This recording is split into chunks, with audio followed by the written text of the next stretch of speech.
الله أكبر. الحمد لله رب العالمين. اللهم صل على سيدنا وشفيعنا ومولانا محمد وعلى آله وأصحابه وأزواجه وذرياته وأهل بيته رضوان الله تعالى عليهم أجمعين. السلام علیکم ورحمۃ اللہ تعالی وبرکاتہ. معزز سامعین الکرام، آپ کے سامنے اسماء کا سلسلہ جاری ہے، جس میں آج ہم جس نام کی تفسیر کریں گے مختصر، اس کا سلسلہ ہم ہمیشہ سابقہ کی طرح ابتدائی اسماء اللہ الحسنی کی تلاوت کے بعد اللہ جل جلالہ الرحمن جل جلالہ الرحیم جل جلالہ الملک جل جلالہ القدوس جل جلالہ السلام جل جلالہ المؤمن جل جلالہ المهيمن جل جلاله العزيز جل جلاله الجبار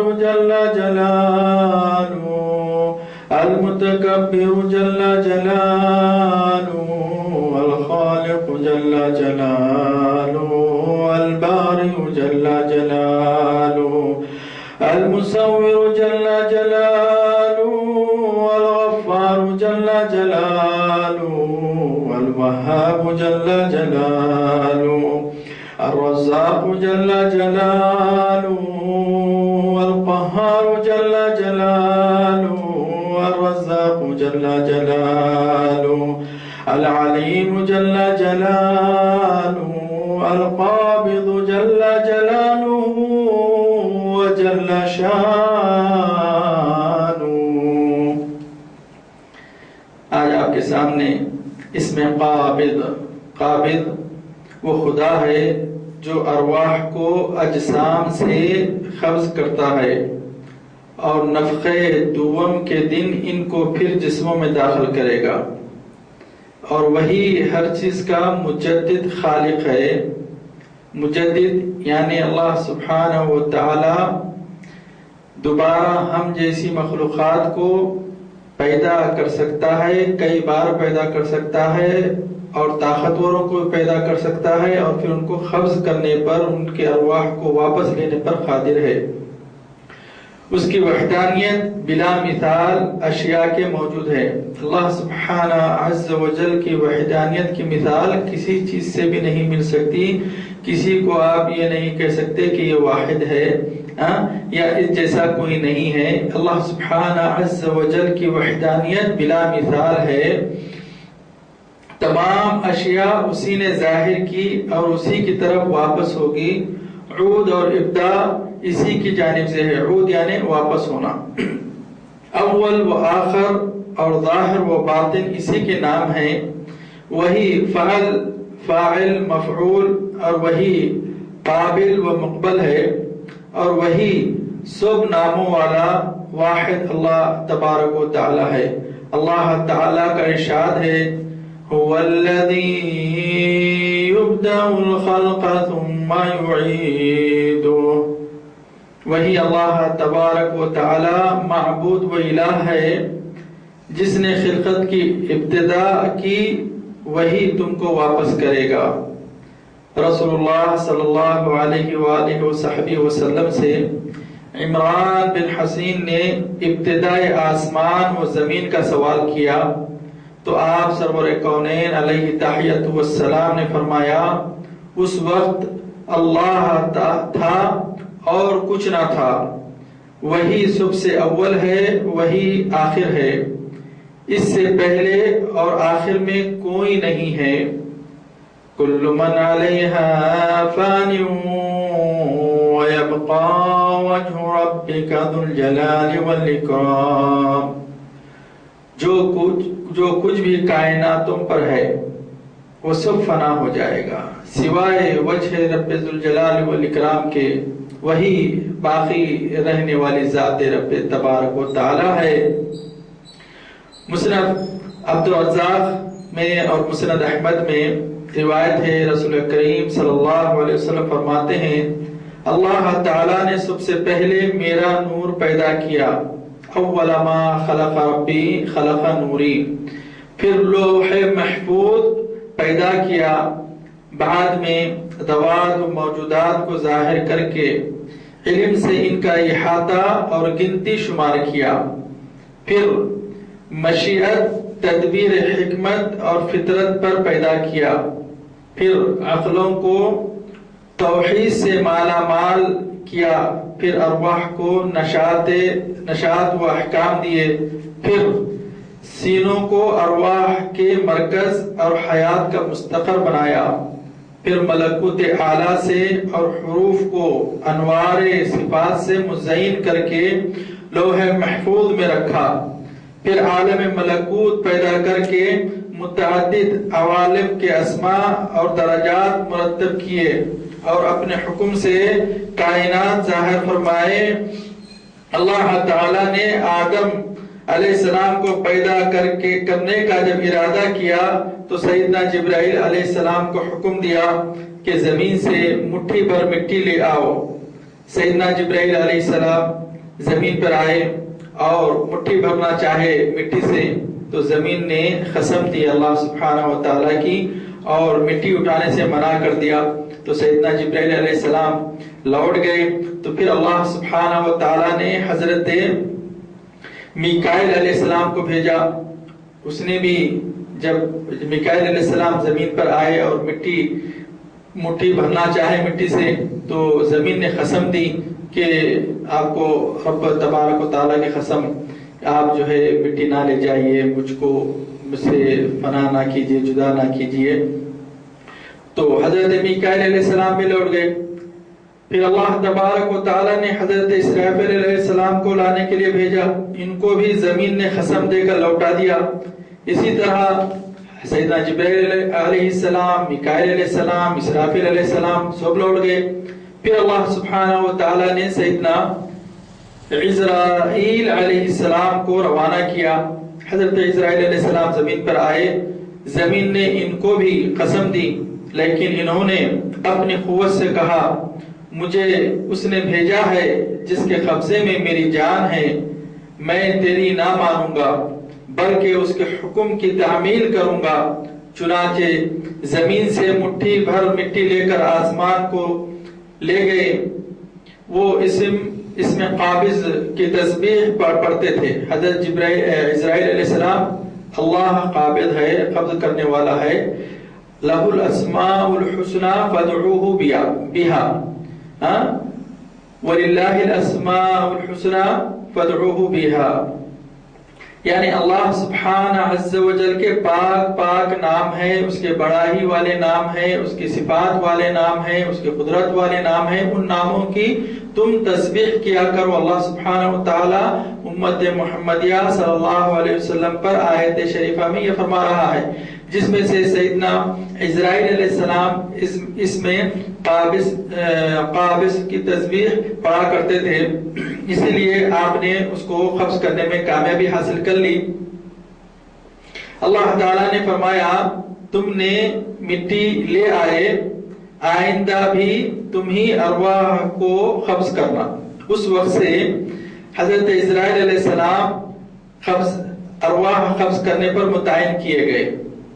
اللہ تبارک و تعالیٰ کا ارشاد ہے تبارک الذی بیدہ الملک وہو علی کل شیء قدیر، بہت بابرکت ہے وہ اللہ تعالیٰ جس کے ہاتھ میں بادشاہی ہے اور جو ہر چیز پر قدرت رکھنے والا ہے۔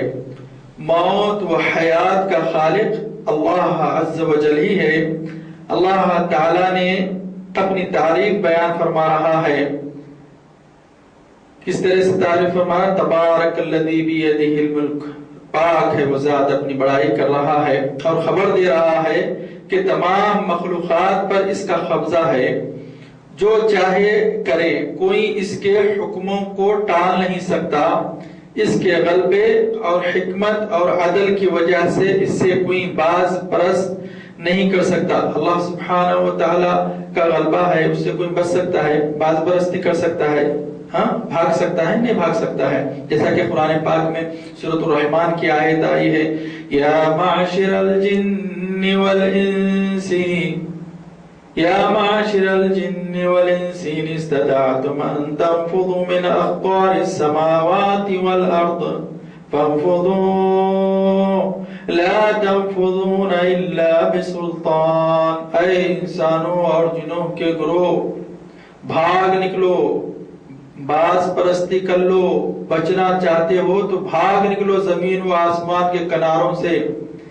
قیامت کے روز فرمائے گا اللہ سبحانہ و تعالی کہ بچنا چاہتے ہو عذاب سے، قیامت کے ہولناکیوں سے، تو بھاگ نکلو زمین و آسمان کے کناروں سے جناتوں اور انسانوں. لا تنفذون الا بسلطان. کہاں بھاگو گے؟ وہاں کا بھی سلطان رب العالمین ہی ہے، سارے کائناتوں کا رب وہی ہے، وہی پیدا کرتا ہے، وہی موت دیتا ہے. اس کے سوا کسی کو باز پرستی نہیں، کوئی نہیں کر سکتا. تمام چیزوں پر قدرت رکھنے والا اللہ عز و جل ہی ہے. ایک مرتبہ سیدنا ابراہیم علیہ السلام اللہ سبحانہ عز و جل سے گفتگو فرما رہے ہیں، جس کا سورۃ آل عمران میں آیت آئی ہے، آپ کے سامنے رکھتا ہوں. وَإِذْ قَالَ إِبْرَاهِيمُ رَبِّي أَرَانِي كَيْفَ تُحْيِي الْمَوْتَى قَالَ أَوَلَمْ تُؤْمِنْ. جب سیدنا ابراہیم علیہ السلام نے کہا، اے میرے رب، اے میرے پاک پروردگار، مجھے دکھا کہ تو مردوں کو کس طرح زندہ کرتا ہے، یعنی روح قبض کرنے کے بعد کیسا لوٹاتا ہے. اب ہم کو تو اس بات کا ڈر ہے کہ روح قبض ہوں گی، اسرائیل علیہ السلام آئیں گے، ہماری روح کو قبض کریں گے، لیکن یہ قبض کرنے کے بعد پھر زندہ کیے جاؤ گے انشاءاللہ تعالی جب اللہ سبحانہ تعالیٰ کی مشیت ہوگی. تو اللہ سبحانہ تعالیٰ فرماتا ہے اولم تؤمن، کیا تمہیں ایمان نہیں ہے؟ تو حضرت ابراہیم علیہ السلام جواب میں فرماتے ہیں بلا ولکن لیطمئن قلبی. اے میرے پاک پروردگار، ایمان بھی ہے، یقین بھی ہے، لیکن میرے دل کو تسلی ہو جائے گی. اللہ عز و جل نے حضرت ابراہیم علیہ السلام کو حکم دیا کہ تم ایسا کرو. قال فخذ اربعة من الطير فصرهن إليك. تم ایسا کرو کہ 4 پرندے لو اور ان کو کاٹ کر ٹکڑے ٹکڑے کر ڈالو. ثم جعل على كل جبل منهن جزءا. اور پھر ان ٹکڑوں کو ملا کر، یعنی 4 پرندوں کو لو اور 4 پرندوں کے پرا نکال دو. ان کو کاٹنے کے بعد ان کا خون تو چلا جائے گا، پھر ان کے گوشت کی بوٹیاں ان پرندوں میں، ان پرندوں کی گوشت کی بوٹیاں ان پرندوں میں ملا کے مکس کر دو. پھر اس کے بعد کیا کرو، ان کو پہاڑوں کے اوپر بکھرا دو، پہاڑوں کے اوپر ڈال دو. فرماتا ہے ثم اجعل على كل جبل منهن جزءا ثم ادعوهن ياتينك سعيا. پھر انہیں تم پکارو، ان پرندوں کو پکارو، وہ تمہارے پاس دوڑتے ہوئے آ جائیں گے. یہ جو پرندے تھے اس کے کئی قول ہیں، لیکن بعض سیدنا ابن عباس رضی اللہ تعالیٰ عنہ کا جو قول ہے، یہ پرندے تھے کبوتر، مرغ، مور اور کوا. یہ 4 پرندے تھے.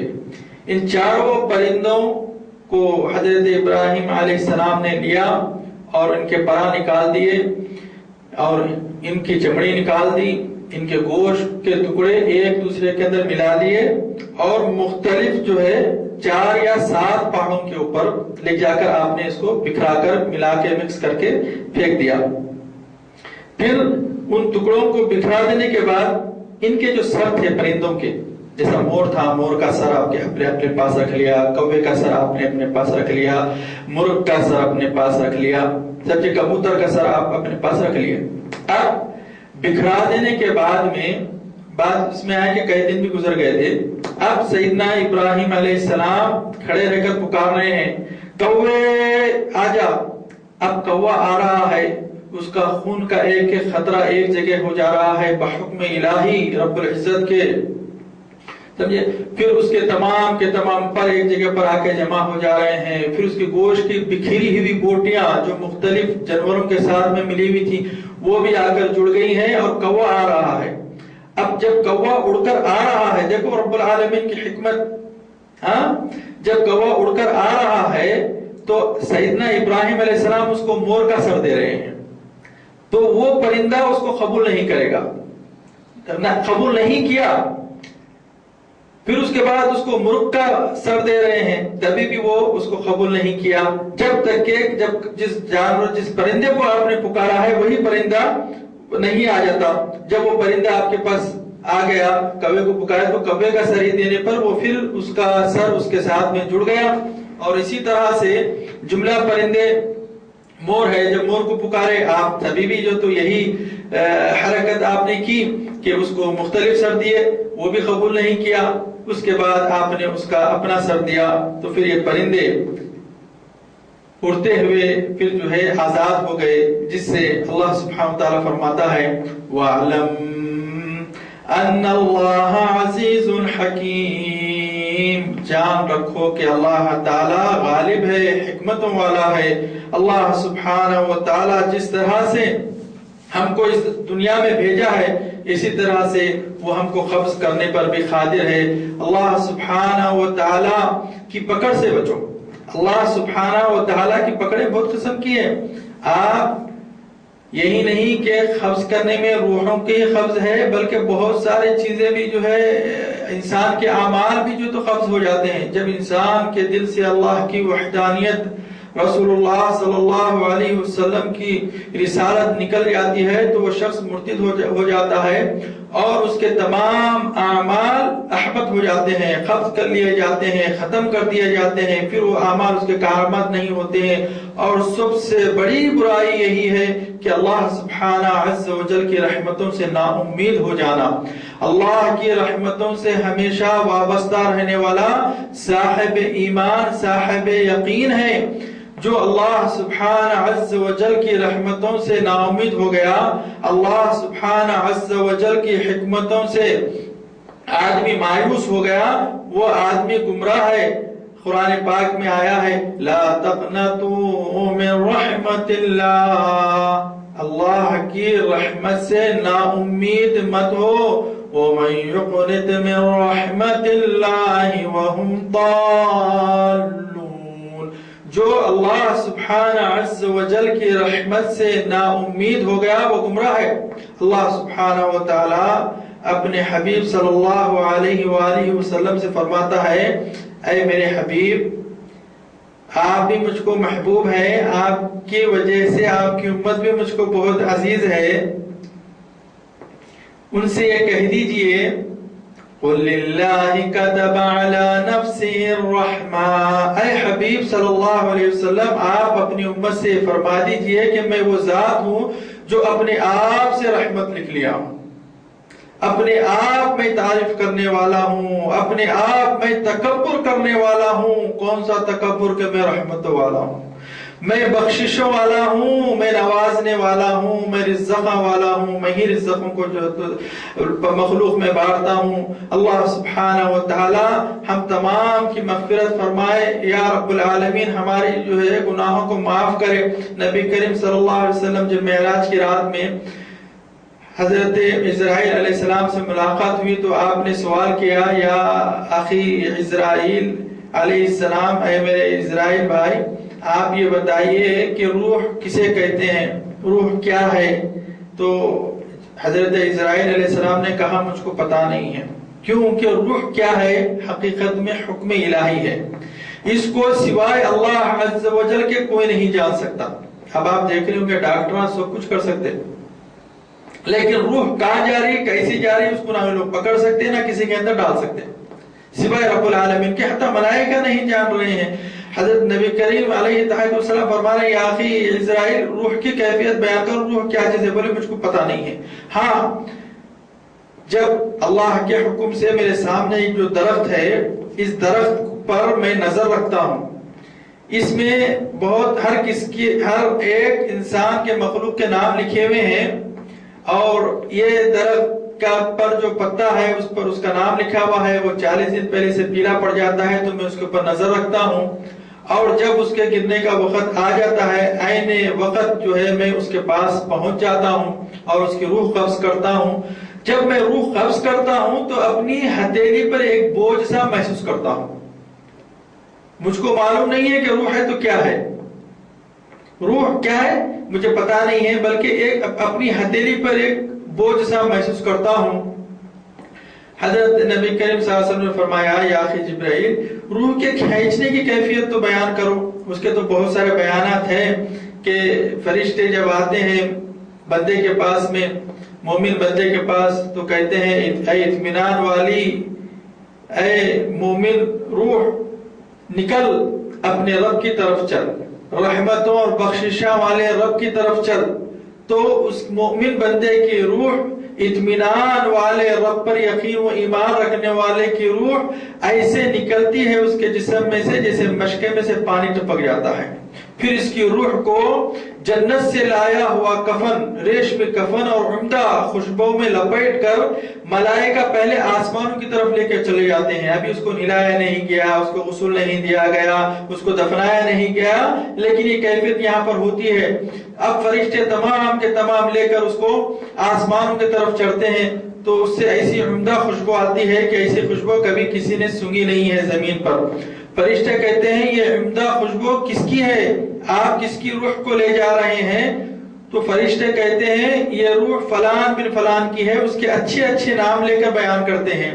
تو کہتے ہیں اللہ اس کو جو ہے اجر عظیم سے نوازے، اور پھر اس کی روح کو آسمانوں پر لے کر چلے جاتے ہیں، چڑھتے جاتے ہیں، اللہ سبحانہ عز و جل کے حضور میں پیش ہو جاتے ہیں۔ اللہ سبحانہ و تعالی اس مومن بندے جس نے دنیا میں مشقتیں اٹھائی پھر بھی اللہ سبحانہ و تعالی کی وحدانیت پر، نبی کریم صلی اللہ علیہ وسلم کی رسالت کے پر صبر کر کے اپنا اجتہاد کیا، اس کا اجر اس کو ملے گا۔ اللہ سبحانہ و تعالی کہے گا میرے بندے کا نام علیین میں لکھ لو، سب سے اعلیٰ درجات والے، جنت کیونکہ اعلیٰ مقام ہے سمجھے، اس کے اندر لکھ دو، اور پھر اس کو اسی کے جسم میں لوٹا دو۔ منہا خلقناکم وفیہا نعیدکم، میں نے مٹی میں لوٹا دو کیونکہ میں نے اس کو اس سے پیدا کیا ہے۔ منہا خلقناکم وفیہا نعیدکم، اور پھر میں تم کو اسی میں لوٹاؤں گا، یعنی مٹی میں، قبر میں۔ وَمِنْهَا نُخْرِجُكُمْ تَارَةً أُخْرَى، پھر میں تم کو اسی میں سے اٹھاؤں گا۔ اللہ سبحانہ و تعالی اسی میں سے اٹھانے کے لیے پھر اس کو واپس بھیج دیتا ہے۔ لیکن جب کافر، منافق، بد عمل، بے عمل کے پاس جب فرشتے آتے ہیں تو ان کے بڑے جو پہلے کے فرشتے نورانی چہرے تھے، اور مرحوم کے پاس جب بیٹھتے ہیں تو حد نظر تک نور ہی نور رہتا ہے، اور نورانی فرشتے اس کے پاس پھیل جاتے ہیں سب کے سب۔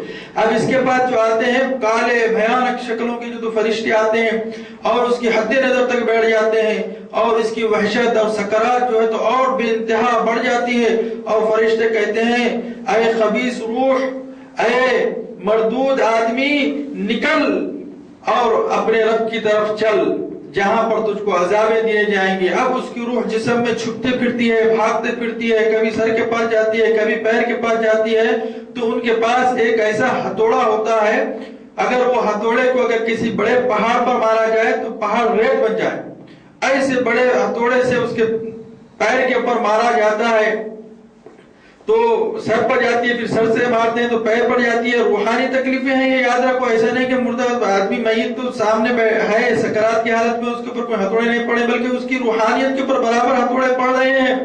پھر اس کی روح جو ہے پیر میں سے نکلتی ہے، جہنم سے لایا ہوا خاردار ٹاٹ والا کفن جس کے اندر فرشتے اس کو لپیٹ لیتے ہیں اور آسمانوں کی طرف جاتے ہیں، اس میں سے ایسی گندی بدبو آتی ہے کہ ضرور زمین پر کہیں سونگھی نہیں گئی۔ جیسا گزرتے رہتے ہیں فرشتے کہتے ہیں یہ کون ہے جس کی اتنی خبیث بدبو آ رہی ہے جس کے جسم سے، تو اس کا بدترین نام گو کہ آج دنیا میں فلان بن فلان ہے، فلان بن فلان ہے، بڑے پیسے والے ہیں، بڑے تاجر ہے، بڑے دادا ہے، بڑے سخی ہے، فلان فلان ہے، لیکن اس کے اعمال کو اللہ اس کا رب ہی جانتا ہے۔ اپنے اعمالوں کو لوجہ اللہ کر لو، اللہ اور اس کے رسول کی اطاعت اپنے نیتوں سے، اپنے دلوں سے، اپنے آفاق نفس سے، آفاق اوپر والی پاکیزہ نفسوں سے جو تو اعمال کو کریں گے تو وہاں پر وہ چیزیں بتائیں گی۔ تو کہتے ہیں یہ خبیث روح کس کی ہے جس سے اسی گندی بدبو آ رہی ہے، اور جب اس کو آسمان پر لے جانے کے لیے فرشتے چڑھتے ہیں تو وہاں سے اللہ راستے جو تو آسمانوں کے بند کر دیے جاتے ہیں، اور اس کی روح کو آسمان پر چڑھنے نہیں دیا جاتا۔ وَمَن يُشْرِكْ بِاللَّهِ، جو اللہ کے ساتھ شرک کرنے والا ہے، فَتَخَطَّفُوا، آیت شریفہ میں کچھ بھول رہا ہوں، اس کا مطلب یہ ہے جب یہ مشرک کی روح کو آسمان پر لے جایا جاتا ہے تو آسمان کے اوپر اس کی روح کو جانے نہیں دیتے، پھر وہاں سے اس کی روح کو پھینک دیا جاتا ہے۔ يَتَخَطَّفُ الطَّيْرُ أَوْ تَهْوِي بِهِ الرِّيحُ، یعنی آسمان سے اس کی روح کو جب پھینکتے ہیں تو پرندے چاہے اس کو چک جائے، یا ہوا اس کو چاہے کوئی پہاڑوں کے اوپر مارے، کوئی زمینوں کے اوپر اس کی روح کو مارے، پھینک دیا جاتا ہے، اور پھر اس کی روح کو اس کے جسم میں لوٹا دیا جاتا ہے، جہاں مختلف قسم کے عذابیں اس کے اوپر ہوتے رہتے ہیں۔ پھر اللہ سبحانہ و تعالیٰ کی جب منشیت ہوگی پھر ان روحوں کو واپس ڈالا جائے گا۔ جب حضرت حشر و نشر، حشر جب ہوگا قیامت سے پہلے حشر ہوگا، پھر اس کے بعد نشر ہوگا۔ حشر کے اندر عذابات وغیرہ ہوں گے، لوگ مبتلا ہوں گے۔ نشر کیا ہوگا؟ حضرت اسرافیل علیہ السلام کی سور اتنی بڑی ہے، اگرچہ اس سور کے اوپر سے، اس پنگی پر سے 5000 برس، بعض روایت میں 50,000 برس چلنے پر بھی وہ سور ختم نہیں ہوگی، اتنی بڑی سور ہے۔ تو اس سور کو پھونکنے پر جتنی آواز نکلے گی حضرت اسرافیل علیہ السلام کو بھی نہیں معلوم ہے۔ جب وہ سور پھونکیں گے تو اس کی ایسی ہیبتناک آواز ہوگی اس سے آپ خود بھی فوت ہو جائیں گے۔ تو جب یہ سور پھونکیں گے تو سب کے سب لوگ مر جائیں گے۔ پھر جب اللہ سبحانہ و تعالیٰ کی منشیت ہوگی تو پھر حضرت اسرافیل علیہ السلام کو اٹھا کر سور پھونکنے کے لیے کہا جائے گا۔ جس وقت سور پھونکنے سے سب مرے تھے، اور اس وقت جو مرے تھے ان کی روحیں اور ابتدائی دنیا سے جتنی روحیں ہیں عالم برزخ سے اس سور میں جمع کر دی جائیں گی۔ اب اس سور میں سے تمام کی تمام روحیں ایسا نکلیں گی جیسے شہد کی مکھیاں نکلتی ہیں، اور زمین پر اتنے زور سے ماریں گی کہ اسی وقت وہاں سے اس آدمی کا پھر مٹی سے گوشت اور لوتھڑا بن کر کھڑے ہو جانا ہوگا، اور پھر وہ وہاں سے دوبارہ کھڑا ہو جائے گا۔ ایک اور ایک واقعہ آپ کے سامنے مختصر پیش کر کے رخصت ہوتا ہوں۔ سورۃ الہود میں حضرت نوح علیہ السلام کی کشتی کا قصہ ہے۔ حضرت عیسیٰ علیہ السلام کے حواریاں حضرت عیسیٰ علیہ السلام سے کہنے لگے آپ ہم کو حضرت نوح علیہ السلام کی کشتی کی کیفیت بیان کرو۔ حضرت عیسیٰ علیہ السلام بیان کیے، پھر بھی لوگوں کے اندر نفاق ہوتا ہے نا، یقین نہیں کرے، بولے نہیں آپ روح اللہ ہے، آپ ایسا کرو نوح علیہ السلام کے زمانے کے ایک شخص کو آپ جو ہے تو زندہ کرو، ہم اسی سے پوچھ کر اپنی تسلی کر لیتے ہیں۔ بہرحال اللہ سبحانہ و تعالیٰ نے آپ کو اس حکمت سے نوازا تھا کہ وہ مردوں کو زندہ کرتے ہیں۔ تو حضرت عیسیٰ علیہ السلام ایک مٹی کے ٹیلے پر جاتے ہیں اور اپنے ڈنڈے کو مار کے کہتے ہیں قم بإذن اللہ من زمان نوح علیہ السلام، اللہ کے حکم سے اڑ جا۔ وہ شخص جو نوح علیہ السلام کے زمانے میں تھا، تو وہ ایک شخص وہاں سے مٹی جھاڑتا ہوا اٹھا جو کافی بوڑھا ہو چکا تھا۔ تو حضرت عیسیٰ علیہ السلام نے سب سے پہلے اسے یہ سوال کیا تھا، اے شخص کیا تو بوڑھا مرا تھا؟ تو وہ کہنے لگا نہیں، میں تو جوان مرا تھا۔ اب اندازہ کیجئے نوح علیہ السلام کی عمر 900 سال کی عمر آپ کی تھی، تو وہ زمانے کی جو ہے حیت کیسی تھی ہوں گی، پھر وہ نوجوان لڑکے کی عمر کیا تھی ہوں گی۔ اور لیکن وہ کہہ رہا ہے میں تو مرا تو جوانی تھا، لیکن آج مجھ کو اس خوف نے بوڑھا کر دیا، یعنی وہ شخص زمین سے اٹھنے تک بوڑھا ہو گیا۔ یوم یجعل الولدان شیبا السماء فطر به کان وعده مفعولا، اس دن کہ جس دن بچے بوڑھے ہو جائیں گے۔ سورہ مزمل کی آیت آپ کے سامنے میں نے تلاوت کی ہے بھی۔ تو اس وقت کی کیفیت اور حیبت ایسی طاری تھی اس شخص پر کہ وہ زمین سے اٹھ کر کھڑے ہونے تک بوڑھا ہو گیا جبکہ جوان مرا تھا. تو روحوں کی کیفیت اور یہ وحشت جو ہے اتنی بھیانک آخرت کی ہے. اللہ سبحانہ و تعالی ہم کو خبروں کی دہشت سے اس کے عذاب سے محفوظ فرما. یا رب العالمین ہمارے گناہوں کو معاف فرما. یا اللہ ہمارے گناہوں کو قبض کر کے ختم فرما دے. یا رب العالمین تیری رحمت کے دروازے ہم پر کھول دے. یا اللہ ہمیں خبر میں ثابت قدمی کے ساتھ میں سوال کا جواب دینے کی توفیق عطا فرما. یا رب العالمین ہمیں دیدار مصطفیٰ سے ہماری آنکھوں کو ٹھنڈی فرما. یا رب العالمین ہمارے والدین کی مغفرت فرما. یا رب العالمین روز محشر ہماری خطاؤں کو نہ دیکھ تیری رحمت کے سے تیرے حبیب پاک محمد مصطفیٰ صلی اللہ علیہ وسلم کی عظمت سے ہماری مغفرت فرما. یا رب العزت یا اللہ جس دن کسی کا سایہ نہ ہوگا سوائے تیرے عرش بری کے سائے کے, یا رب العالمین ہمیں وہ سایہ نصیب عطا فرما. نبی کریم صلی اللہ علیہ وسلم کے دست مبارک سے حوض کوثر کا پینا نصیب فرما. ہماری دعاؤں کو ہمارے اعمالوں کو نبی کریم صلی اللہ علیہ وسلم کے واسطے وسیلے سے قبول و مستجاب فرما. وصلی اللہ تعالی علی خیر خلقہ سیدنا و شفیعنا مولانا محمد وعلى آله وأصحابه أجمعين والحمد لله رب العالمين.